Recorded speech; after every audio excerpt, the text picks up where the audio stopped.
Jordyn Tyson, Carnell, Tate, Makai Lemon, the big three of the wide receivers for the 2026 NFL Draft, and I guarantee you my rankings will shock you.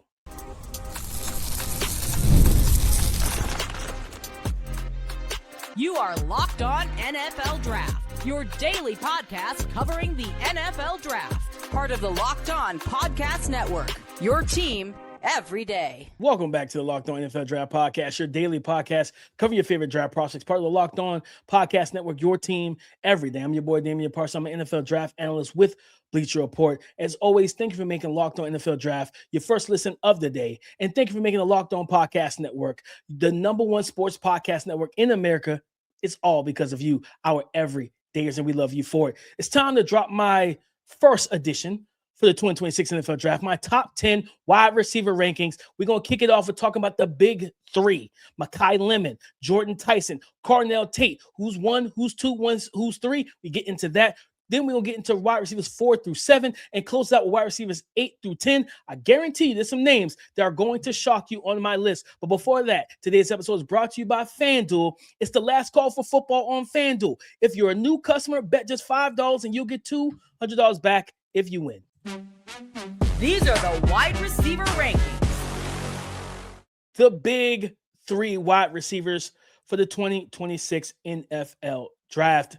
And I got to start with my #1 guy, Jordyn Tyson, wide receiver out of Arizona State, Carnell Tate, wide receiver for Ohio State, and Makai Lemon out of USC. Yes, guys. Yes, guys. Yes, guys. You heard that correctly. Makai Lemon has officially jumped KC Concepcion for me.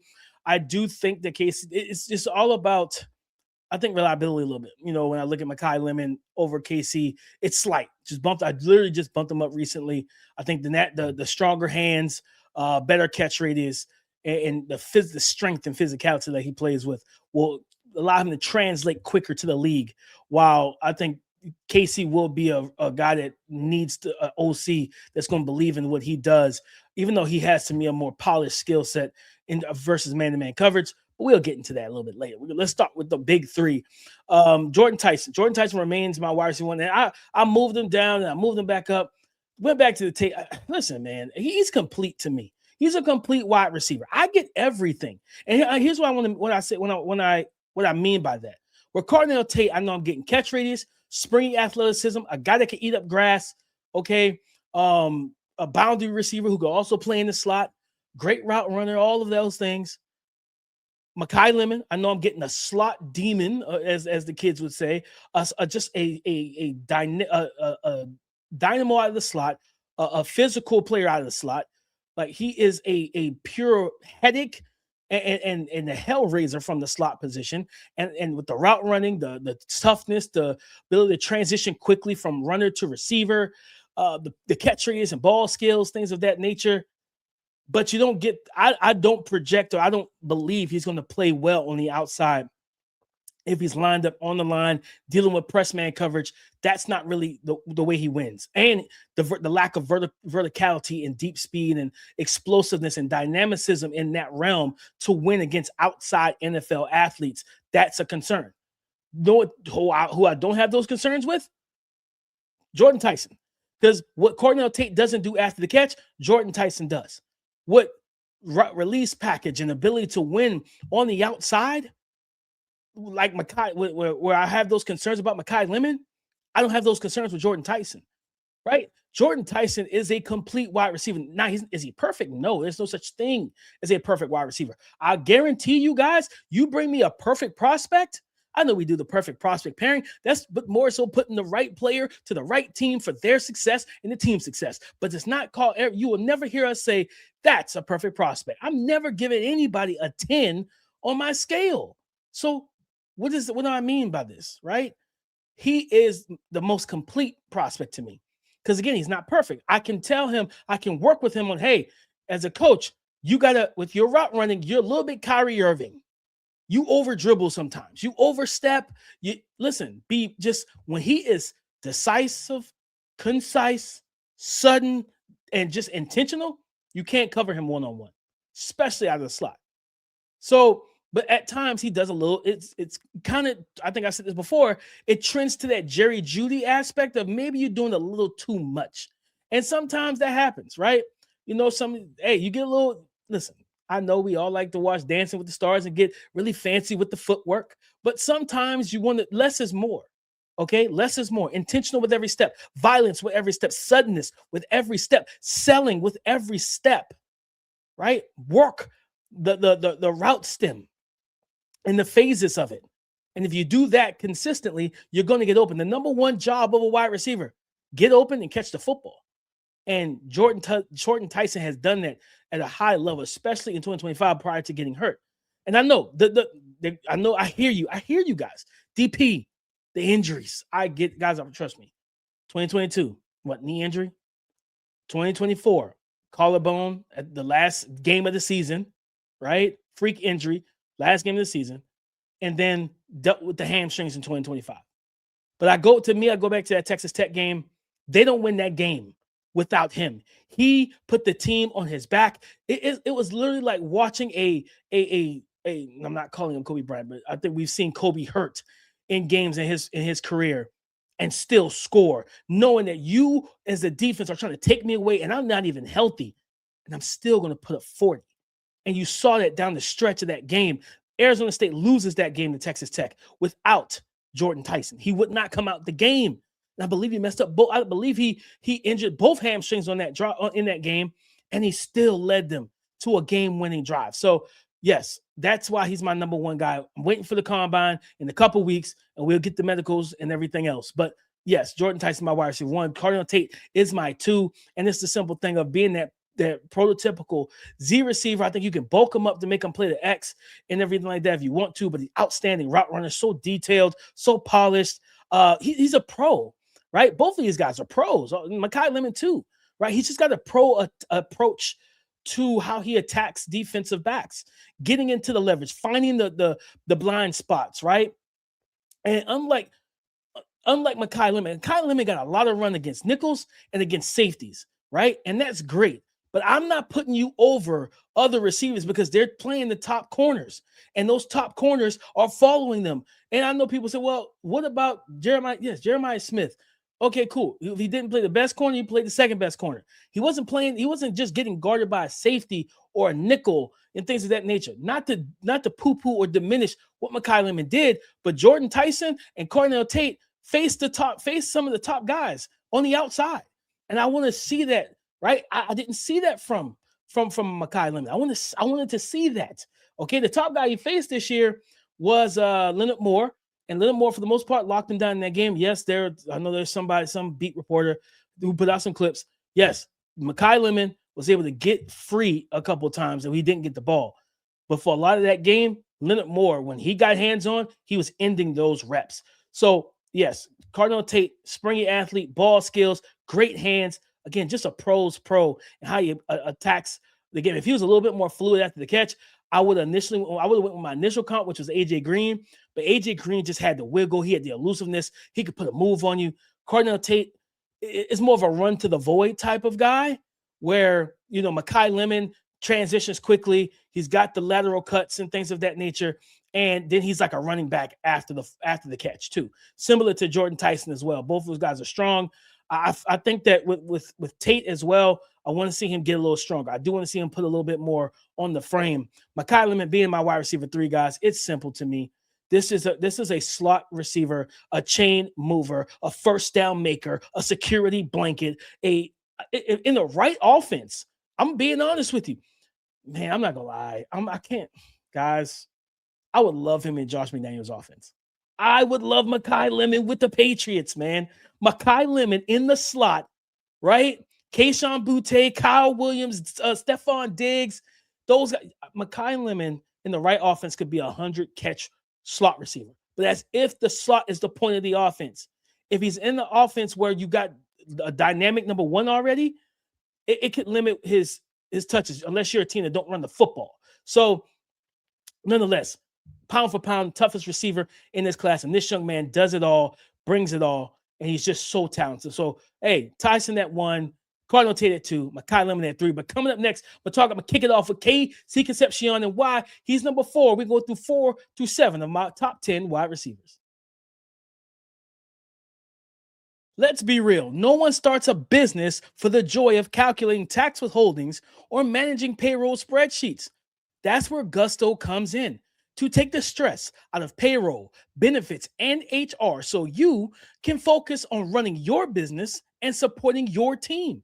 Gusto is the all-in-one, remote-friendly payroll and HR platform that makes managing your team simple, transparent, and fast. Whether you're hiring, onboarding, or paying employees, Gusto helps you do it all from one place without the hassle or hidden fees. And knowing that you can reach certified HR experts anytime gives you a real peace of mind as a business owner. So try Gusto today at gusto.com/lockedonnfl and get 3 months free when you run your first payroll. That's right, 3 months free of payroll at gusto.com/lockedonnfl. One more time, gusto.com/lockedonnfl. It's the last call for football on FanDuel. One final Sunday, one last kickoff, the final chance to get in on the action before the NFL season officially comes to a close. This is Super Bowl 60, and FanDuel is making sure you're right in the middle of it with a special offer just in time for the biggest game of the year. So whether you're backing the favorite, riding with the underdog, or building that one last same-game parlay, this is the game everyone's been waiting for. It's the perfect way to cap off the season and make the Super Bowl even more exciting from kickoff to the final whistle. If you're a new customer, all you need to do is bet just $5 and you'll get $200 back in bonus bets if you win. But you got to make it count. Make it count because after the Super Bowl, the season is over. So last call for football on FanDuel, an official sportsbook partner of Super Bowl 60. Visit FanDuel.com to get started.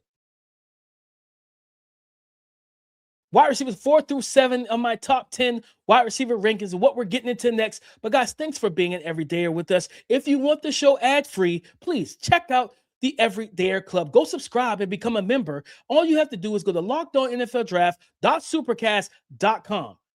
Right, wide receivers 4 through 7. Let's get into that right here, right now. At number 4, I have KC Concepcion. KC Concepcion out of Texas A&M. At number 5, a big-time riser. Maybe it's the Senior Bowl bump. Malachi Fields, wide receiver out of Notre Dame. At number 6, I have Denzel Boston, big body wide receiver out of Washington. And then at number 7, yes, I have Chris Brazzell II, wide receiver out of Tennessee. Let's start with Malachi. Well, let's start with KC Concepcion.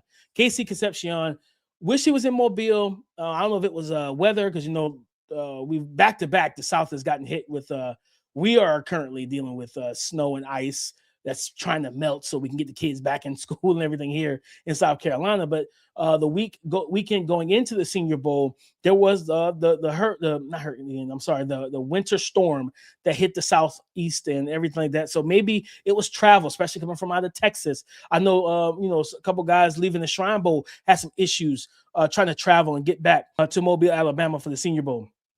It wasn't easy traveling last week, guys. It was not easy. And that's why I wasn't there because they canceled all my flights. So maybe that was it for KC Concepcion. But nonetheless, I would have loved to see him in the one-on-ones because I think he could have walked out as the biggest winner and stamped himself as the best wide receiver there and a guy that should be viewed as a first-round pick. But I still have a first-round grade on KC Concepcion. And it's the route running. It is the release package. It's the sudden movements. It's the intentionality in what he plays with at the line of scrimmage.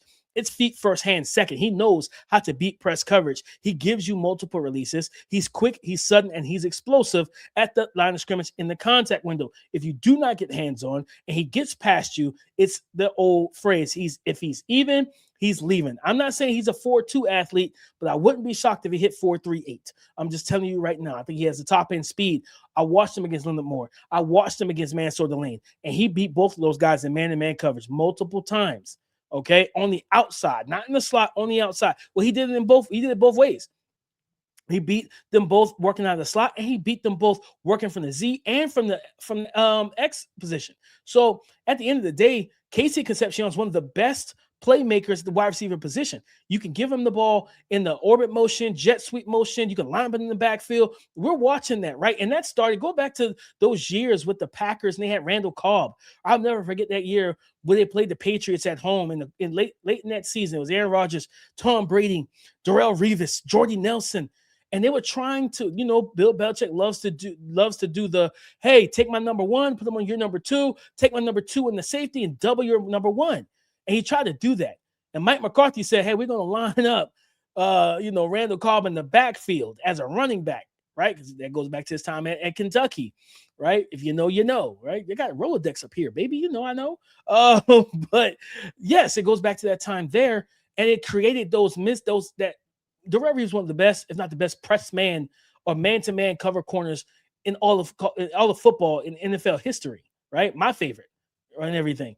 But you neutralize that ability when you can get a receiver away from him and everything else, and that's what they did. So now you look at JSN doing it and working out of the slot. We see Malik Neighbors.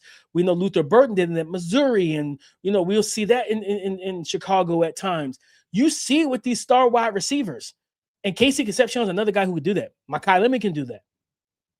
Jordyn Tyson can do that as well. So, yes, you see JSN doing it, Jackson Smith and Jigba for the Seahawks. So, I think KC Concepcion is just that versatile playmaker that you want in your offense that can do different things. And I think if you go back to the LSU game, right, I believe, didn't he have a punt return for a touchdown? He's a special teams dynamo. He's a dynamite player with the football in his hands. Bar none. That's it, plain and simple. I love KC Concepcion. But let's go to Malachi Fields. Man, when he's showcased down in Mobile, I'm excited to see what he can turn into in the NFL. 6'4", 222. Outstanding catch rate, is elite ball skills and body control and strength at the catch point. But it's the quick game. It's the OTBs. It's the quick hitches and quick curl routes in the middle of the field and hook routes. And being presenting against zone coverage, understanding that's the football IQ from him is what I'm really impressed with.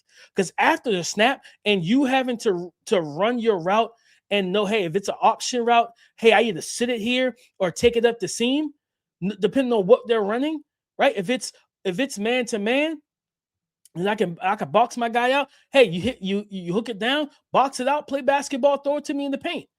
Right? If it's zone and they got a guy underneath, I could then take it up the seam. And his ability to make adjust his routes and sight adjustments and everything based off of what he's seeing in real time, it's outstanding. I got to give Malachi Fields that credit.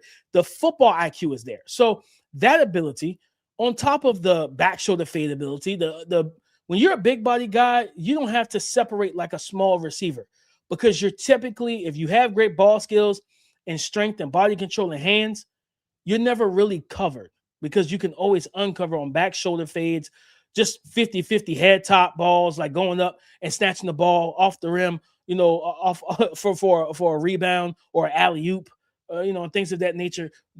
That comes with the territory of being a big body wide receiver, and he brings every bit of that. But also, he's showcased the ability to give you different releases, push guys up the field, right, with his route stem, and then break back, across their face on slants and like a little hop, skip back, using his hands to clear the man. And now you're running the deep in cut and that guy's not in phase. So whether it's working in the middle of the field, he can do the dirty work. He can create some explosives. He's a big body threat, not just on the fade ball.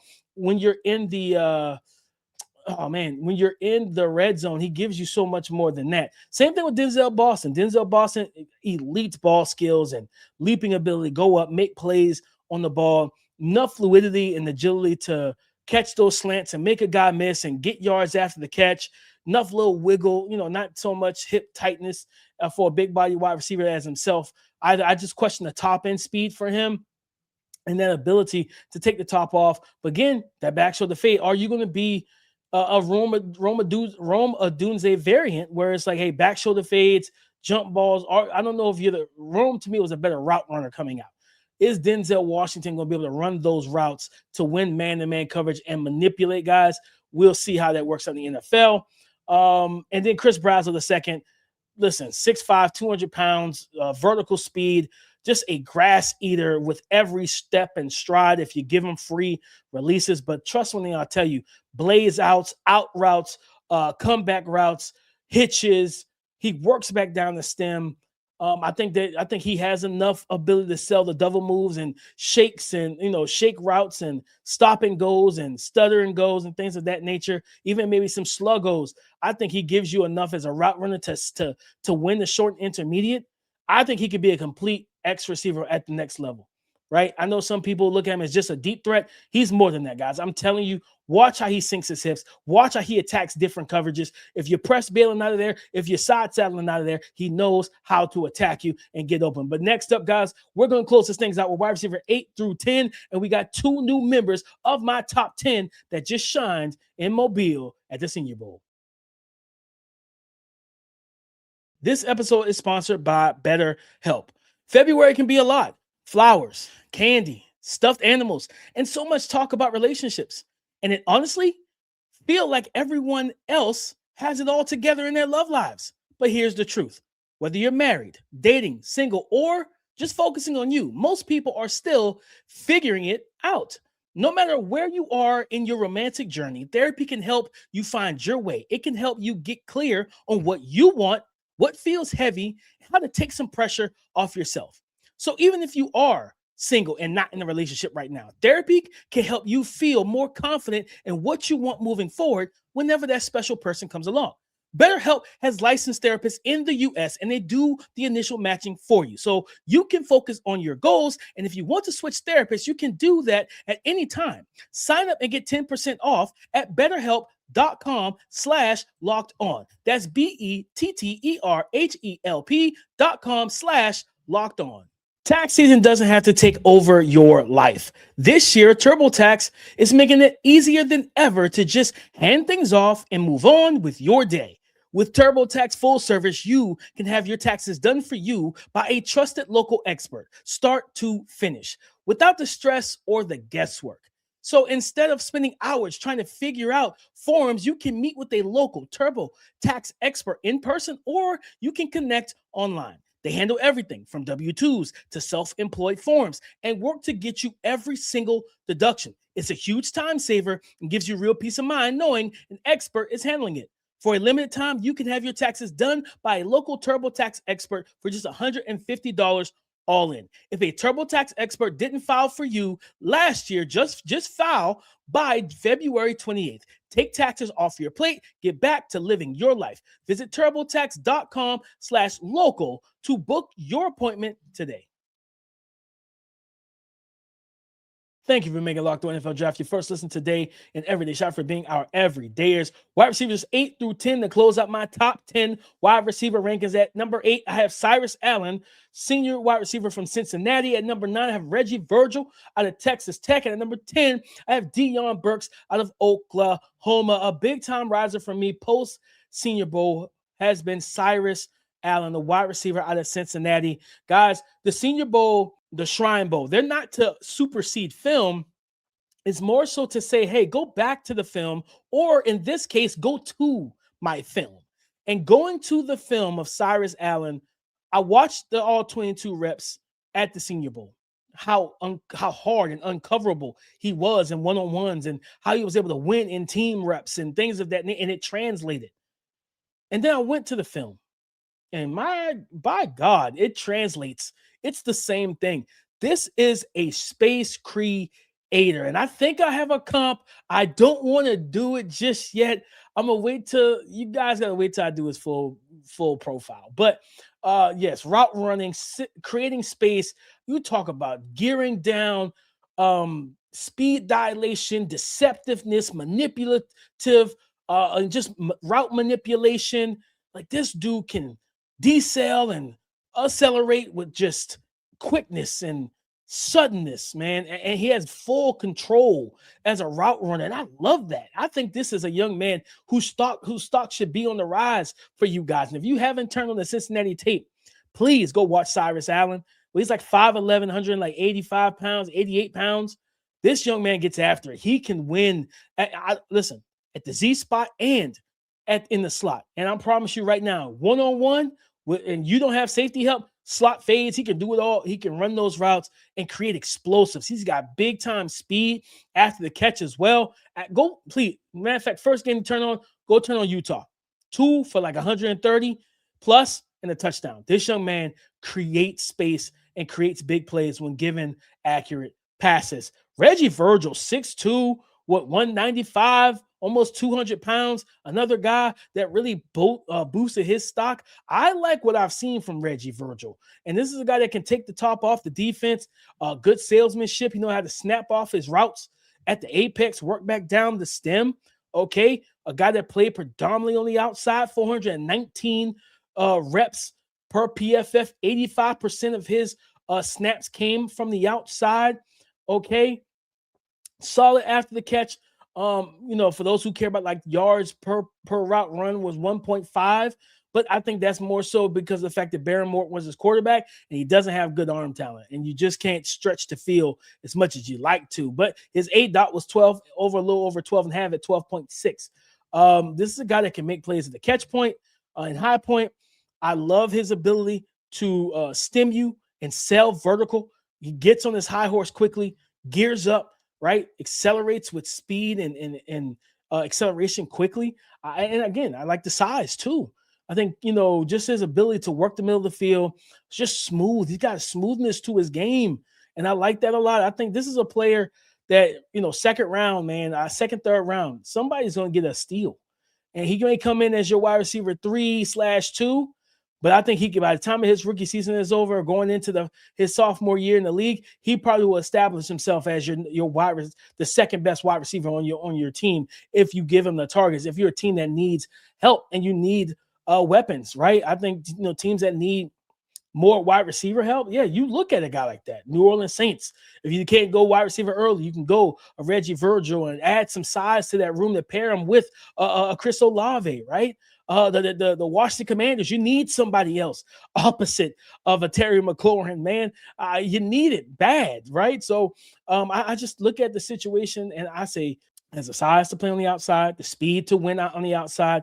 And I love the fact that he's got more juice in the tank. Like he can pull away latent reps down the field on vertical shots, man. I'm just telling you guys right now, I'm all in on Reggie Virgil. Keith talked him up and everything. He had watched this tape. I didn't get a chance to really dive into the tape until post-Senior Bowl, but when he did at the Senior Bowl and everything else, got to give him a shout-out. And then the guy that we've talked about, feel like for 2 years now, Dion Burks out of Oklahoma. I really like Dion. I really like Dion's game. I think with Dion, you're getting a wide receiver that can play on the outside and has that toughness to go against the top corners and not fear it. 5'9", 190. Okay, that kind of Steve Smith type of build, but he's explosive, he's dynamic, but he does give you that, hey, the floor is I can make you a dynamic slot receiver where I can create after the catch with you, crossing routes, horizontal routes, things like that, but also slot fades, vertical shots off of play action, post routes, all those type of things, out routes from the slot. I think there's a lot of meat left on the bone for Dion Burks. And I wish he was in Mobile because I think he could have absolutely benefited from being there. But hey, the combine's a couple weeks. Get on that fast track, rip it and run it, showcase that you can get in and out of your breaks, catch the ball, be a natural hands catcher, look the ball in, look smooth through your routes, and you're going to prove to some GM, hey, day 2, we need to run that card up. We need to run that card up on day 2 and select Dion Burks out of Oklahoma because he's going to give you that kind of semblance of a Zay Flowers. He's that variant of Zay Flowers, guys. Like he's that variant of, he could be what we wanted Rondale Moore to be coming out of Purdue when he went to the Arizona Cardinals. Similar body types and profiles. I just think he's a more physical and tougher player and that can play better on the outside and gives you more bang for your buck as a route runner and everything. And he tracks the ball well too on the sideline catches, toe drag swag, toe taps, 2 feet in. This guy can play in the NFL and he can be a starting wide receiver if given the opportunity. But that's my top 10 wide receivers. Just my first installation. We'll be back with more and more as the draft season goes on. And on tomorrow's show, guys, I'm going to let you know right now. On tomorrow's show, we are getting into our player profiles to start with Fernando Mendoza. Keith will be back on Wednesday, and we will break down the pros, the cons, the comps, the actual draft projection, right? All of those things. Talk about what translates, where Fernando Mendoza needs to get better. Heisman Mendoza, the guy that led Indiana to an undefeated season and maybe the first overall pick in the 2026 NFL draft. We're going to tell you why that could be the case on tomorrow's show. So, as always, guys, thank you for making Locked On NFL Draft your first listen today and every day. Shout out for being our everydayers. Go subscribe and follow for free on YouTube, wherever you listen to podcasts to get the latest episode as soon as it is available. Come and join the conversation again tomorrow on the Locked On Podcast Network, your team every day.